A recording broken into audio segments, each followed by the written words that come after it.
মানুষ তার নাম খুব পছন্দ করে, নিজের নামের। কারণ দেখবেন কাগজ আর কলম পাইলে সবাই নিজের নাম লেখে,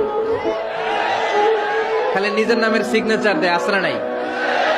এরপরে দেখবেন যে কক্সবাজারে গেলে সাগরের তীরে বালু পাইলেই বালুর মধ্যে নিজের নাম লেখে, আবার ওই নামের পাশ দিয়ে লাভও আঁকে।